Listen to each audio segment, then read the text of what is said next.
노회한 부사장은 그 사이 벌써 아내를 장악해버렸다. 아내는 스스로 불나방이 되었다. 타버리고 싶었다. 일상의 권태가 무의미해졌다. 부사장의 팔이 아내의 허리를 감싸 안았을 때 아내는 아찔했다. 그리고 아득해지는 기분이 들었다. 정말 그녀는 술에 취해버렸다.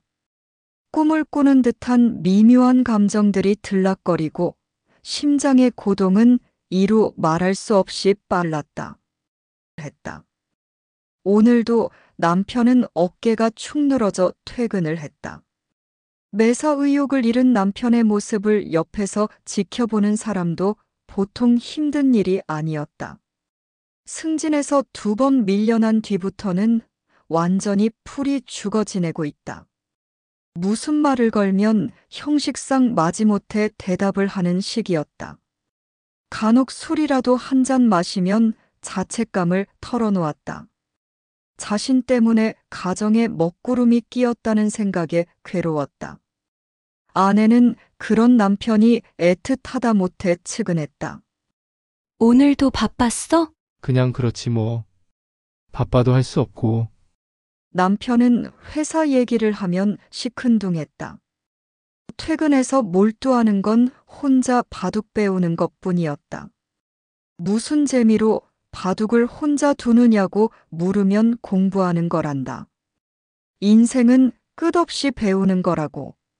아내 입장에선 매일 배우기만 하는 바둑은 뭐하러 배우는 건지 이해가 안 되었다. 남하고 경쟁하면서 배워야 더 빠르지 않겠나 싶었다. 그런데 그 경쟁이란 것에 극심한 알레르기 반응을 보이는 남편이었다. 누구와 경쟁한다는 자체를 싫어하는 사람이었다. 사람 좋기로는 남편 같은 사람도 없다고 아내는 자부했다. 그러나 사람 좋은 것은 그만큼 현 시대를 이겨나가는데 적합하지 않을 수 있는 사람이기도 했다. 일반적으로 센 사람, 강한 사람들은 좋은 사람 같지는 않다는 선입견이 없지 않아 있다. 준혁은 절대 센 사람이 될 수 없는 부류였다. 모질지 못하고 남의 아픔을 견디질 못한다. 누구는 그렇게 말한다. 법 없이 살 사람이라고. 하긴 무법자들도 법이 살고 있기는 하다. 세상의 무법자는 지천에 널려 있다. 우리 소위 성공했다는 사람들 치고 법을 완벽히 준수했냐고 묻는다면 예외 없이 한 사람도 없을 것이다. 세금을 제대로 내고 어떻게 그 많은 돈을 벌 수 있단 말인가? 우리는 그래서 학교를 다니는 것이다. 법에 안 걸리는 방법을 배우는 것이다. 사람을 교제하고 인맥을 형성하는 것도 법에 안 걸리기 위한 보험의 일종이다. 준혁은 절대 그런 인간이 아니었다. 그래서 가정적으로는 좋은 남편은 아닐 수 있었다. 회사 창립 기념일 행사로 야유회가 있었다. 과장급 이상은 부부 동반이 의무적이었다. 아내는 오랜만에 남편과 외출하는 것에 기분이 다소 들떠 있었다. 그래서 화장도 짙게 하고 옷도 화사하게 입었다. 야유회는 생각보다 북새통을 잃었다. 누가 누군지도 알아보기 힘든 상황이었다. 많은 사람 중에서도 승진이 빠른 인물들이 늘 주도적이었고 그런 인물들이 윗사람들 눈에도 잘 들었다. 남편은 대중 앞에서 더 주눅이 들어 한 구석에 가만히 서 있기만 했다. 아내는 주도적이고 능동적인 성격이었다. 활기차게 움직이며 행사 곳곳에 얼굴을 알렸다. 50m 달리기에서도 1등을 따왔다. 그리고 아내는 안 나가겠다는 남편을 강제로 일으켜 부부 동반 발묶고 뛰기에서도 1등을 땄다. 그렇게 활달하게 움직이는 아내를 어떤 누가 지그시 눈여겨보고 있었다. 그의 눈은 많은 사람들 사이에서 아내의 움직임을 시시각각 포착하고 있었다. 마치 매의 날카로운 눈이 먹이를 쫓듯이. 아무리 많은 사람들 틈에서 숨어도 그의 눈을 피할 수가 없었다. 이 회사 실세 이현우 부사장이었다. 그는 사장의 아들로 곧 사장으로 취임할 것이 예정된 인물이었다. 남을 무시하고 권위적이며 간교하기까지 한 나쁜 인간의 전형이었다. 원래 그런 인간들이 그렇듯이 앞날이 창창했다. 그가 준혁의 아내를 바라보는 눈은 은큼했고 교활했다. 아내의 하체를 훑어보며 입맛을 다시는 늑대 같은 인간이었다. 그의 눈에 한 번 찍히면 어김없이 타켓은 명중했다. 그는 막강한 권력을 행사할 수 있었고 누구도 그의 권한에 도전할 수 없었다. 하다못해 전무 상무들도 그의 앞에선 찍소리도 못 냈다. 자신의 지위를 이용해 못할 게 없었다. 소문에도 벌써 자자했다. 기혼, 미혼 가리지 않고 무수히 많은 여성들이 그에게 농락당했다. 그녀들은 그 어떤 저항도 못했다. 그래서 부사장의 파렴치한 행각은 더욱 심해졌다. 한번 재미가 들린 부사장은 늘 새로운 것을 찾았다. 특별하거나 아름답거나 독특하거나 하여튼 평범한 것을 제일 싫어했다. 남편도 그런 소문들을 익히 들어서 잘 알고 있었다. 흥미조차 없었다. 그래봤자 자신과는 무관한 일들이니 상관하지 않았다. 남편은 오늘 자신의 아내가 아름다웠다. 명랑하고 쾌활해 건강미가 넘쳤다. 한박 웃음은 묘한 성적 매력이 있었다는 걸 알았다. 그런데 그의 눈에 어느 순간 부사장이 들어왔다. 그놈의 눈이 꽂히는 곳을 따라가 봤다. 아까부터 놈은 무언가에 흠뻑 빠져 있는 게 분명했다. 소문에 들리던 놈이 소행이 바로 이런 건가 싶어 흥미를 느꼈다. 그래서 장소를 옮기면서 놈의 시선을 쫓았다. 그런데 이상하게 번번이 놈의 시선이 자신의 아내 쪽에 꽂히는 걸 알 수 있었다. 처음에는 설마 했다. 그럴 리가 없다고 생각했다. 아내가 자신의 곁으로 와 있을 때도 놈의 시선을 느낄 수 있었다. 남편은 놈의 시선을 느끼면서 아내의 긴 머리를 한번 쓸어 넘겨줬다. 아내의 머리칼에서 향긋한 냄새가 났다. 놈의 시선이 흔들리는 것을 느꼈다. 놈은 분명 아내를 쫓고 있는 것이다. 남편은 그런 아내를 마치 어미달기 매로부터 병아리를 보호하려는 듯이 어깨를 감싸 안았다. 부사장의 시선은 결코 떠날 줄을 몰랐다. 자기 자신도 통제가 안 되는 모양이었다. 남편은 그런 게 재밌었다. 놈같이 무서울 게 없는 놈들도 부족함을 느껴봐야 된다는 생각이 들었다. 번번이 승진해서 누락되는 데는 저 부사장 놈의 퇴짜가 결정적인 작용을 했다. 왜 저놈은 나한테 무자비할까 생각해봤다. 별 볼 일 없는 놈이라 그럴까. 가진 게 특별한 게 없어서 그저 평범한 인간이기에 별로였을까. 2번씩이나 진급에서 밀려나면 거의 퇴사하라는 메시지와 다름없었다. 그래도 버티고 있는 남편이었다. 그에 대한 화풀이라도 하는 듯 아내를 더 다정하게 감싸 안으며 놈의 속을 뒤틀어 놓고 싶었다. 그놈의 시선은 아내를 벗어나질 못하고 있었다. 이게 내 아내다. 얼마나 아름답고 활기차냐. 너희들에게 없는 이런 아내를 나는 가지고 있다. 내 것이다. 죽었다 깨도 네 놈은 아내 같은 사람을 갖지 못할 것이다. 영원히. 내 아내를 봐라. 이 많고 많은 여성들 중에서 단연 눈에 돋보이지 않나. 얼마나 매혹적이냐. 이게 바로 내 것이다. 네가 없는 것을 나는 가지고 있다. 처음으로 우월의식에 빠져봤다. 승진에서 탈락된 이후로 정말 처음 맛본 우월감이었다. 이 순간만큼은 저놈의 권위도 속수무책, 아무것도 할 수 없을 것이다. 집안에 처박아 둘 때는 전혀 알지 못하다가 밖에 나와서야 그 진면목을 알게 된 아내였다. 그래서 앞으로는 잘 해줘야겠다고 각성을 했다. 아무것도 모르는 아내는 순진하게 웃는다. 다른 사람들의 억지 웃음에도 웃어준다. 너그럽게 받아주고 진지하게 웃어준다. 그 미소에 안 넘어갈 사람이 누군가. 갑자기 아내가 품을 빠져나갔다. 간단한 체육대회가 끝나고 댄스 경연이 있다고 했다. 아내는 무대 오를 준비를 하고 있었다. 남편은 자랑스럽게 그 모습을 바라보고 있었다. 대여섯 명의 여성들이 나와서 춤을 추었다. 힙합에서 아이돌 댄스까지 다양한 춤 실력들을 보여 박수갈채를 받았다. 그 중에서도 월등한 솜씨를 발휘한 아내가 1등을 받았다.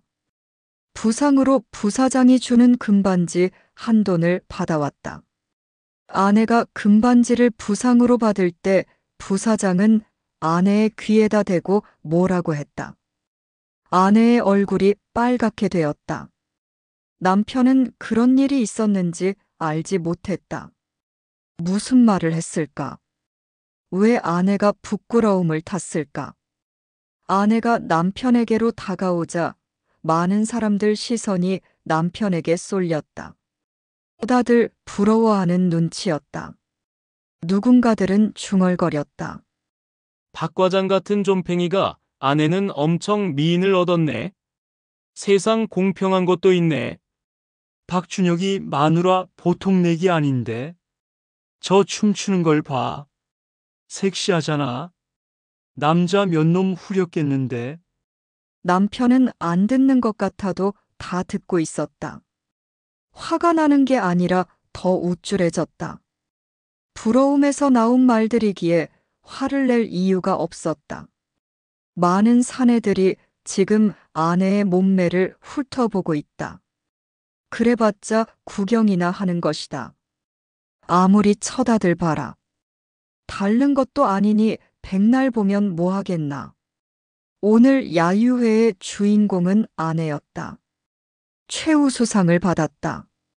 다시 부사장이 수상하면서 아내의 귀에다 뭐라고 했다. 이번에는 남편이 그 모습을 정확히 봤다. 또 아내의 얼굴이 빨갛게 된 것을 알았다. 도대체 뭐라고 한 걸까? 남편은 궁금했다. 저놈이 무슨 수작을 부리는 건지 덜컹 겁이 났다. 남편은 얼른 아내의 손목을 잡고 자리를 벗어났다. 그때까지 아내의 얼굴은 상기돼 있었다. 아유회가 끝나고 일상으로 돌아왔다. 아내는 한바탕 놀고 나니 속이 좀 후련했다. 집안 살림에 치여 야외에 나갈 일도 없었다. 매일 쳇바퀴 돌듯 하루가 똑같은 일상이었다. 때로는 따분하고 몸이 근질거리기도 했다.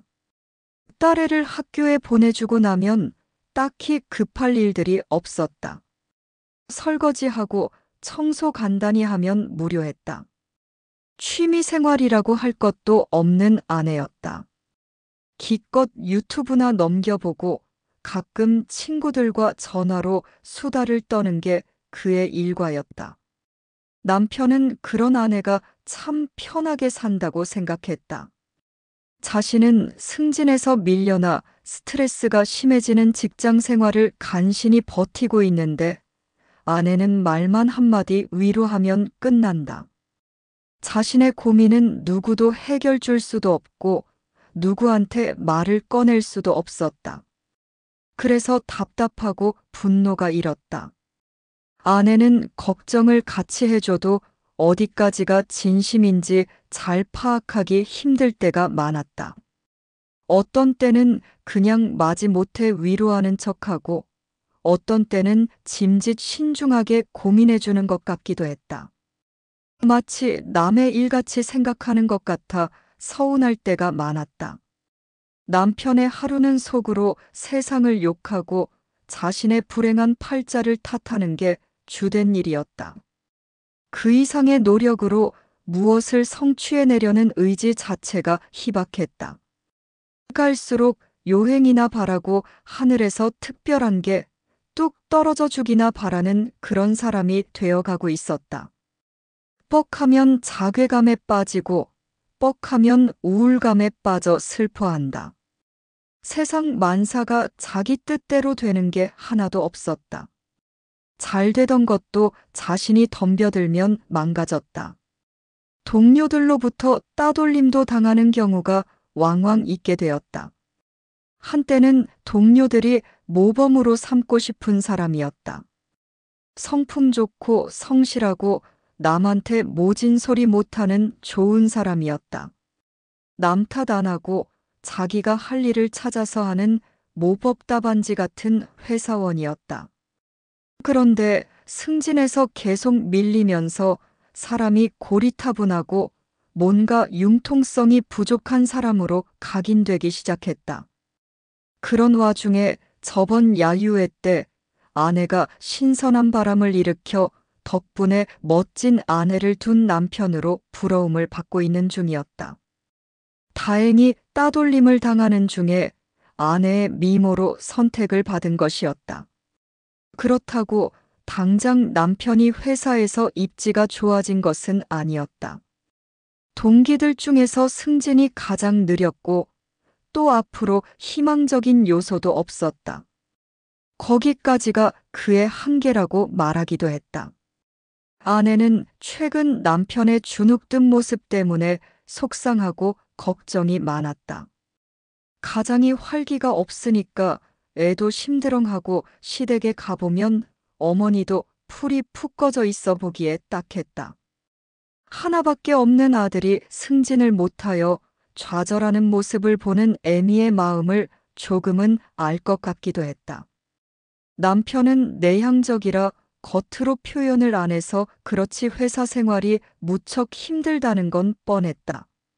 한 번도 아니고 두 번씩이나 밀려났으면 사내에서 입지는 없어지게 돼 있다.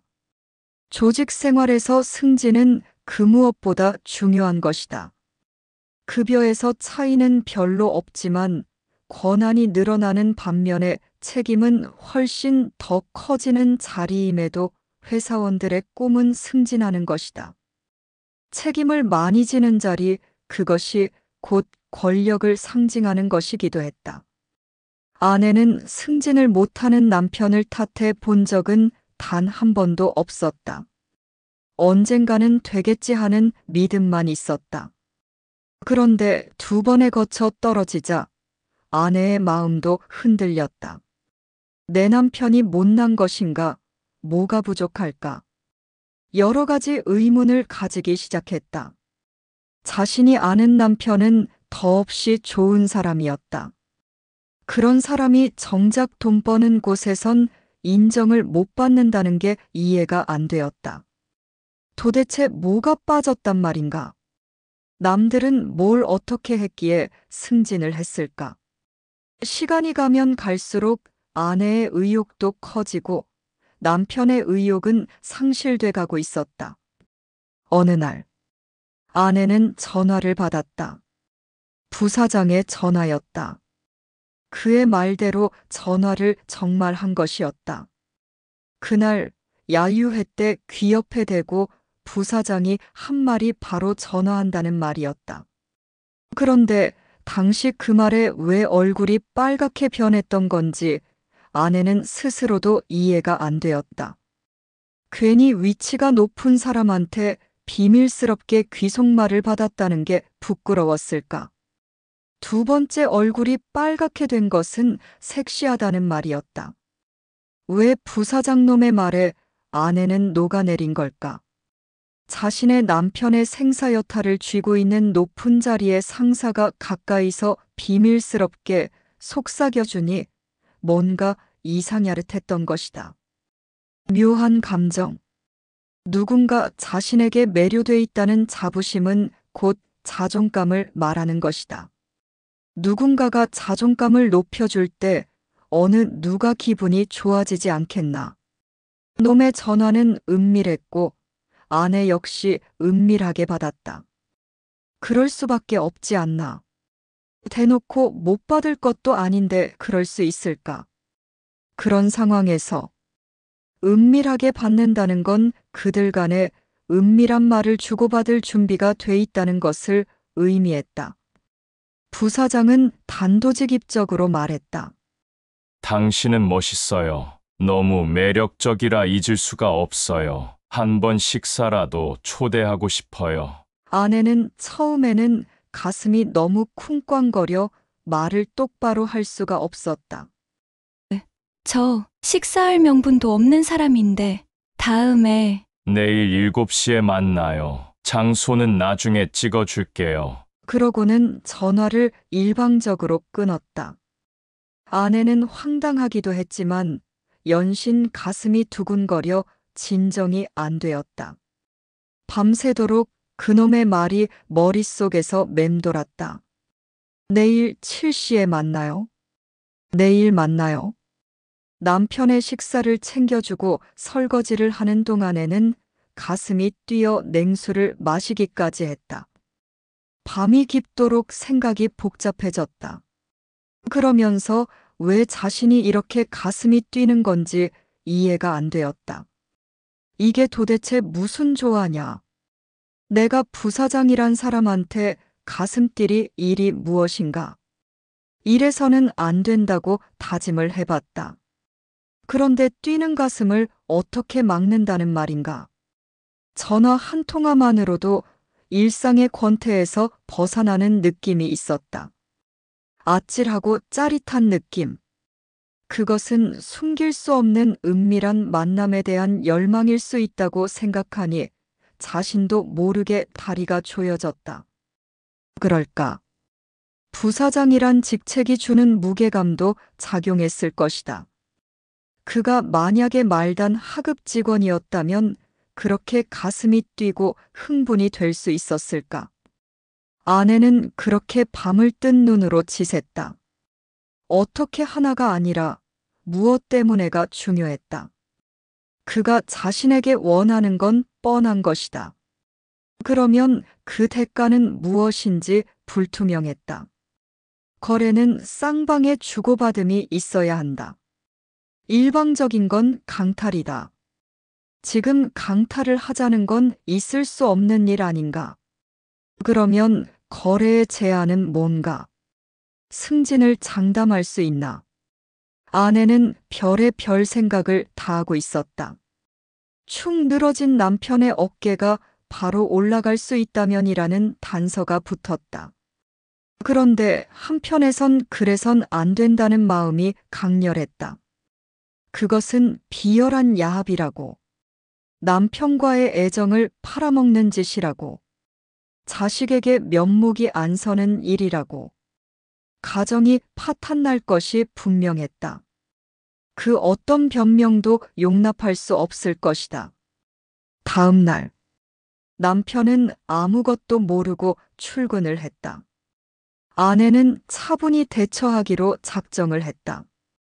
그 어떤 것도 가정을 건드릴 수 없었다. 자식에게 부끄럽지 않는 엄마로 살아갈 것이다. 그때 문자 메시지가 왔다. 부사장의 메시지였다. 호텔 이름을 보자마자 삭제해버렸다. 마치 무슨 못 볼 것을 본 듯이. 굳게 마음먹었더니 아주 간단한 일이었다.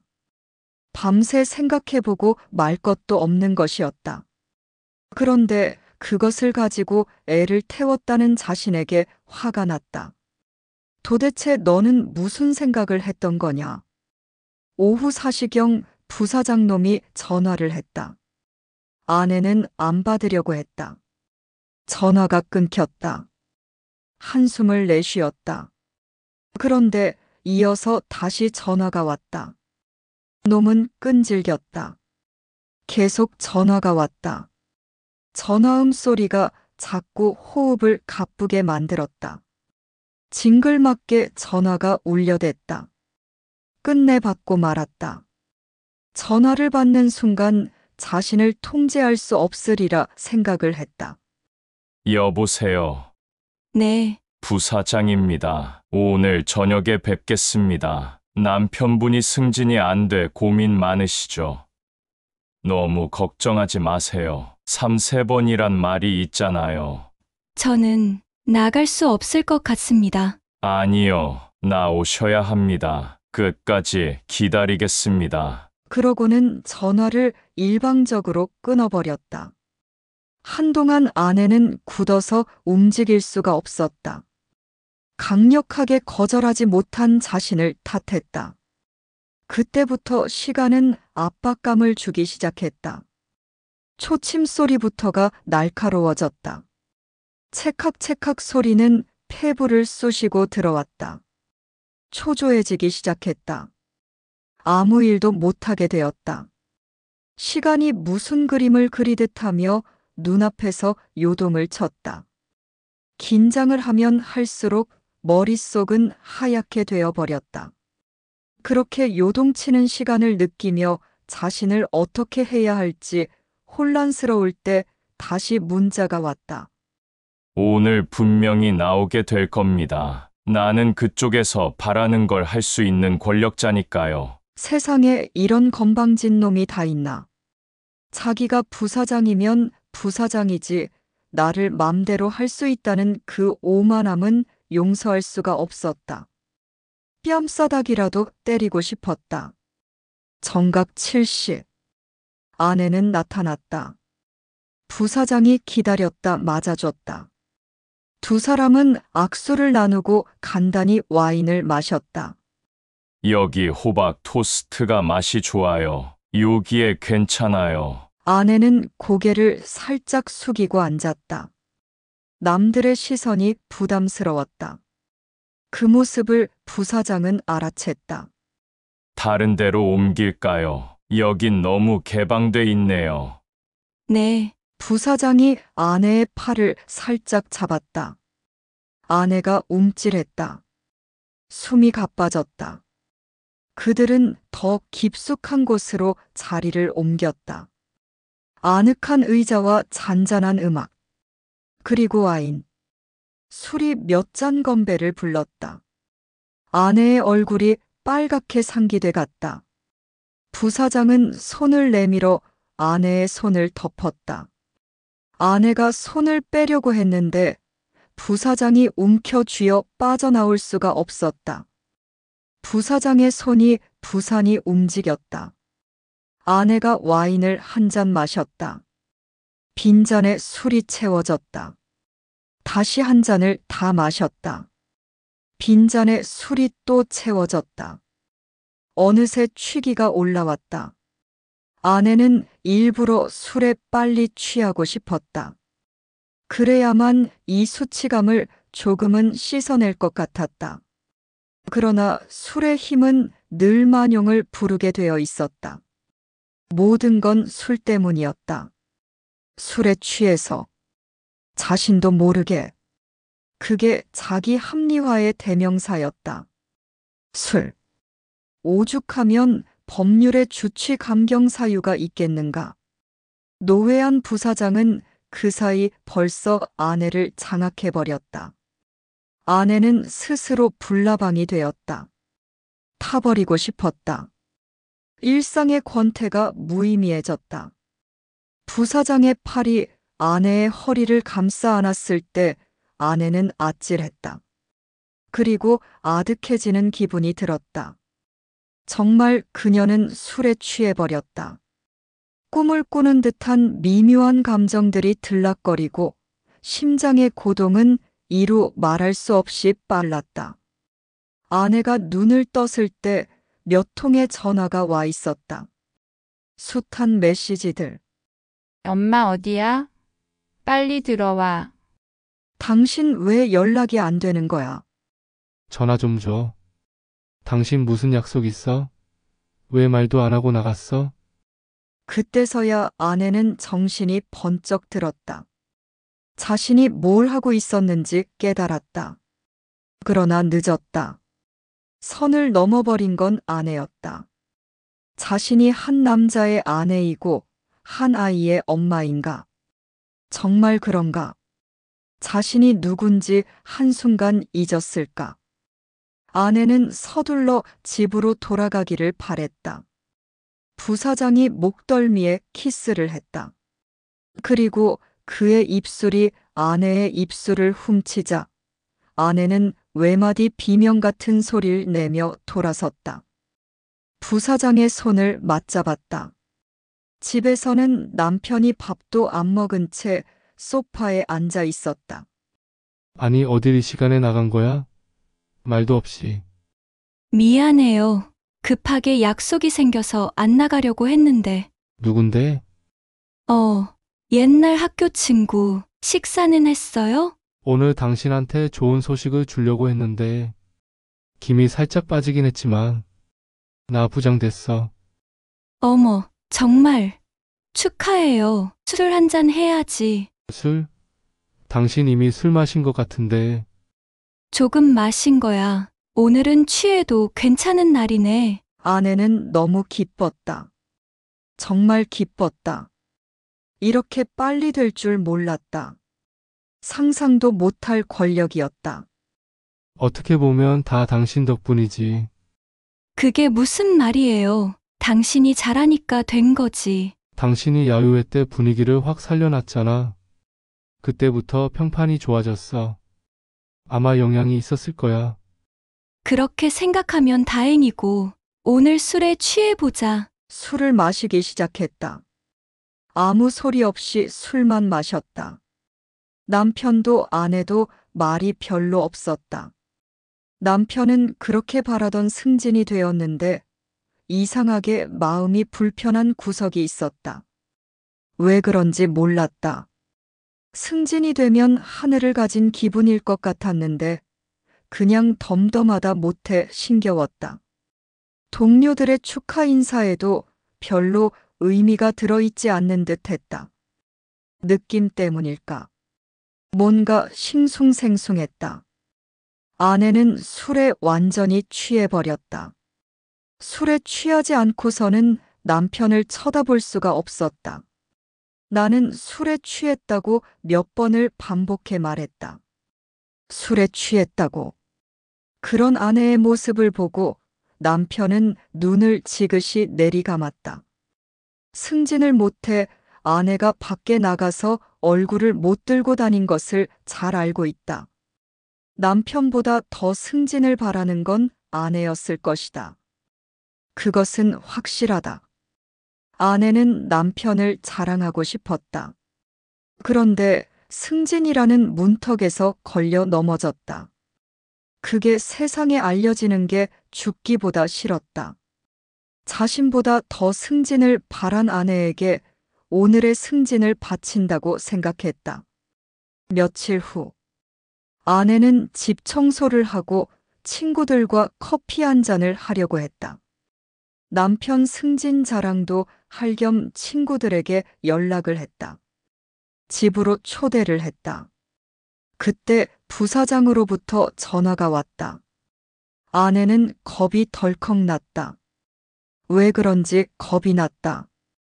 그의 무서운 권력의 실체를 봤기 때문에 겁이 났다.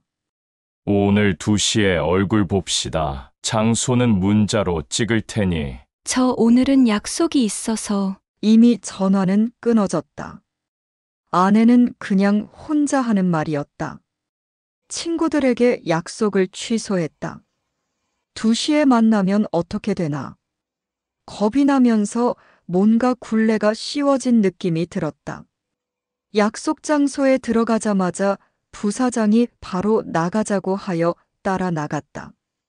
차에 타자 부사장이 키스를 했다. 아내는 키스를 받아줬다.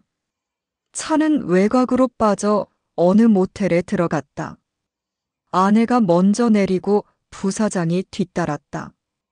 아내가 멈칫하자 부사장이 아내의 허리를 감싸 앉았다. 두 사람은 방 안으로 들어갔다. 온몸에 힘이 쫙 빠져나갔다. 부사장의 손이 아내의 가슴 속으로 들어왔다. 아내는 눈을 감았다. 다시 또다시 그렇게 두 사람은 만났다. 만날 때마다 아내는 처음에 느꼈던 죄의식마저 사라져가기 시작했다. 그러면 안 된다고 자신에게 강력히 경고했으나 그건 마음속에서만 그랬다. 어떤 경고도 그의 몸을 막지 않았다.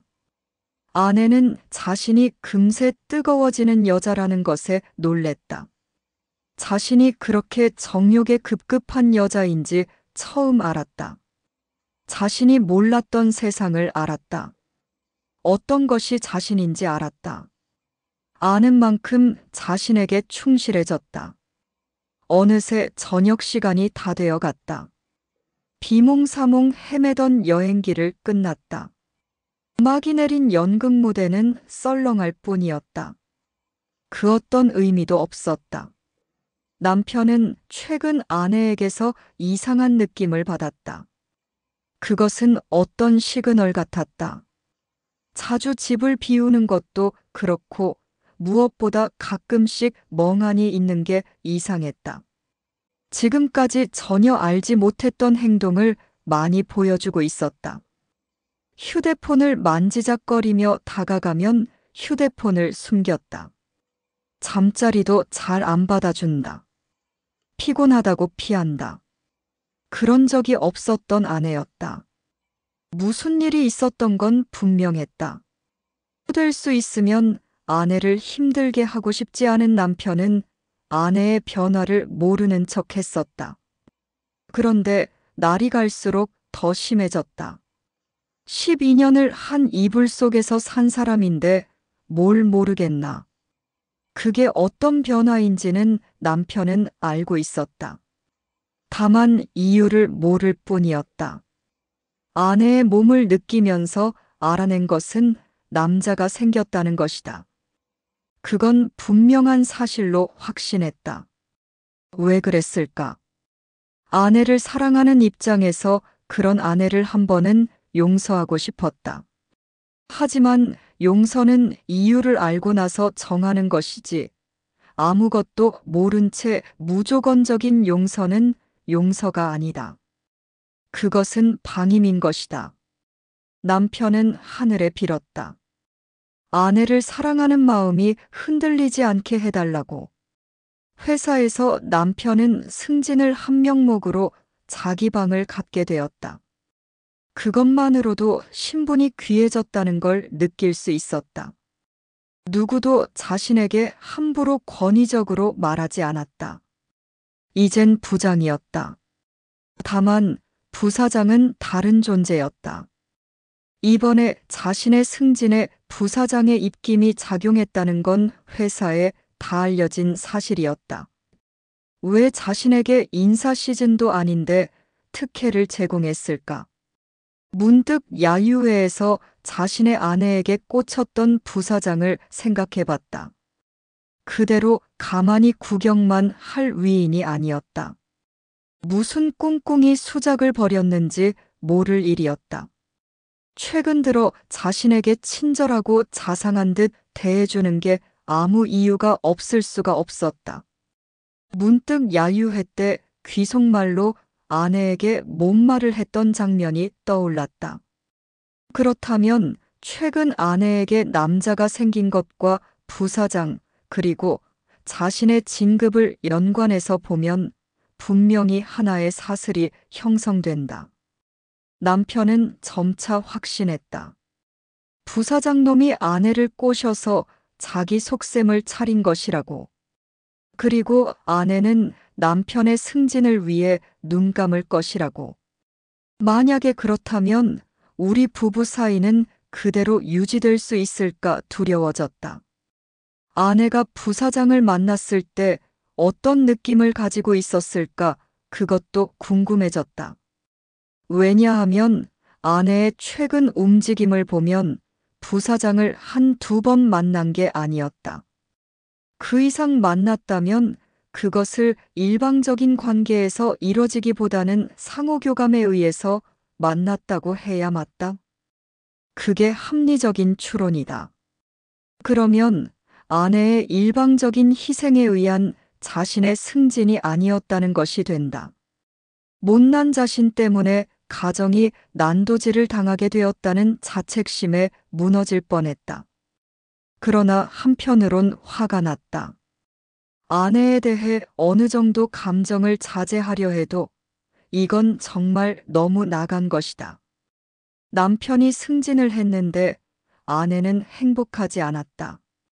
처음부터 그게 행복의 조건이 아니었는지도 모른다.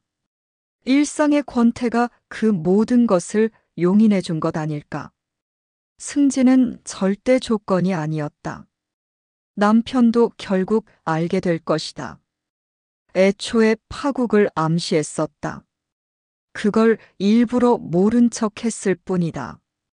그래서 어떻게 될까? 아내는 그 무엇보다 자신이 두려웠다. 남편의 승진이라는 명분으로 헌신한 척하는 자신의 역겨움. 권태 속에서 빚어진 향연. 어둠과 빛이 교차하는 두려움. 부사장이란 자의 오만함을 언제까지 견뎌낼까? 부사장이란 직책에서 오는 권위는 더 이상 아내에게 작용할 수가 없었다. 최근 부사장의 통화를 엿들어 보면 부사장의 아내가 상당한 영향력을 가진 인물이었다. 부사장은 차기 사장으로 예정돼 있지만 현재 회사 사정으로는 부사장의 앞날은 전적으로 아내에게 달려있는 듯했다. 그의 아내가 지분 투자를 해줘야 자금 융통이 되고 그래서 현재 회사의 부실 채권을 변제해 줄 수 있게 된다. 그것이 이루어지지 않으면 부사장은 사장은 고사하고 그 자리조차 불투명해지는 수순에 와 있었다. 그동안 아내가 부사장에게 딸려 들어간 것은 어떤 약점을 찾고자 함이었다. 그런데 그것이 생각보다 치명적이라는 점에 놀랬다. 대어를 낚은 것이다. 부사장의 아내가 틀어쥐고 있는 지분은 자신의 아버지로부터 물려받은 재산으로 부사장은 그것을 이용해 회사의 부실 채권을 털어내려던 것이었다. 이 상황에서 아내는 부사장의 아내를 만나볼 필요가 있었다. 그동안의 녹음 파일과 영상 원본을 가지고 있는 아내였다. 어느 날, 부사장은 확신하는 듯이 말했다. 이번에 일이 잘 되면 사장으로 올라갈 것이라고. 아내는 그의 말을 듣고 물어봤다. 부인께서 도와주는 거예요? 사장이 되면 저는 그만 만나는 건가요? 아니지. 우리 관계는 지속될 거야. 걱정하지 마. 우리 집 사람은 날 믿어. 그렇기 때문에 이번 이사회에서 아버지가 물러나면 내가 사장이 될 것은 명백해. 부인께서 투자를 안 해주면 제도권에선 자금을 융통하기 어려운 사정이라면서요?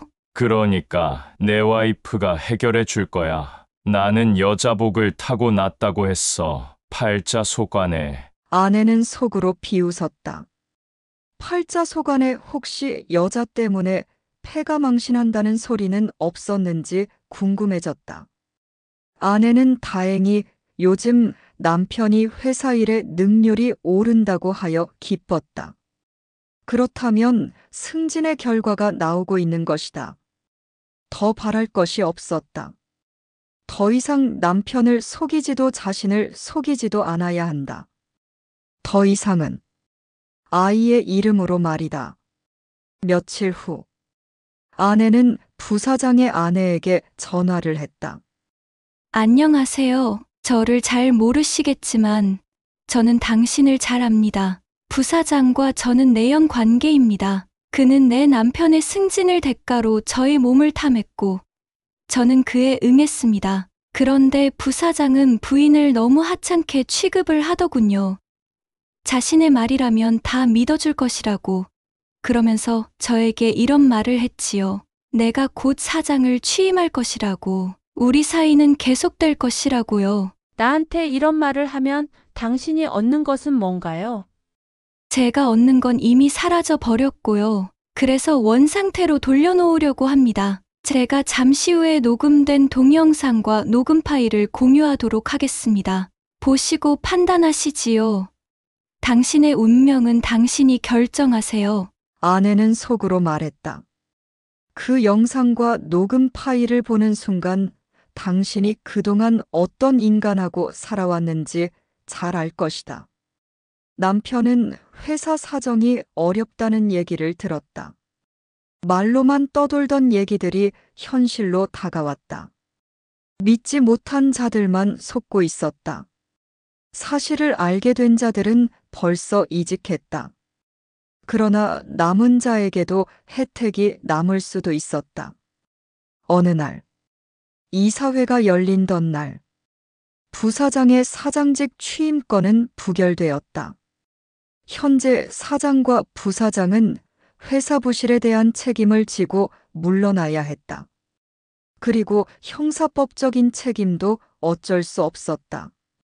그 대신 부사장의 아내가 사장으로 취임해 부실 채권을 정리하는 것으로 결정이 났다. 다음 날 각종 언론에 남편 회사의 주인이 바뀌었다는 고지가 실렸다. 그리고 전임 사장과 부사장이 수갑을 찬 채로 끌러가는 모습이 대서특필로 조회수가 폭발적으로 늘었다. 신임 사장은 남편에게 주도적인 구조조정의 권한을 주어 회사는 엄청난 산고를 겪고 새로 태어났고 험난한 시기에 구조조정을 원활하게 진행시켜준 남편을 이사에 특진시켰다. 신임 사장은 남편에게 이런 말을 했다. 당신의 아내에게 나는 큰 은혜를 입었어요. 내가 올바른 선택을 할 수 있도록 도와준 아내분에게 감사의 말씀을 드립니다. 오랜만에 아내와 남편은 저녁 식사를 함께 했다. 아내가 말했다. 축하해요. 이번에야말로 당신의 능력을 제대로 발휘했네요. 당신은 능력자예요. 고마워. 당신의 수고를 잊지 않아. 알아요. 당신 마음을, 당신도 내 마음을 알 거예요. 다만 우리는 각자가 누군지 늦게 알았던 것 때문에 힘들었을 뿐이에요. 이젠 제자리를 찾았다고 봐요. 두 사람은 합에 이혼했다. 한 달 후 그들은 포옹하고 헤어졌다. 양육권은 엄마에게, 일주일에 이틀은 남편에게 면접권을 인정하기로 했다. 떠나는 날 아내는 남편의 볼에 이별의 키스를 했다. 다른 생이 있다면 그땐 다시 만나서 오래 함께 살고 싶어요. 나도. 사연은 여기까지입니다. 감사합니다.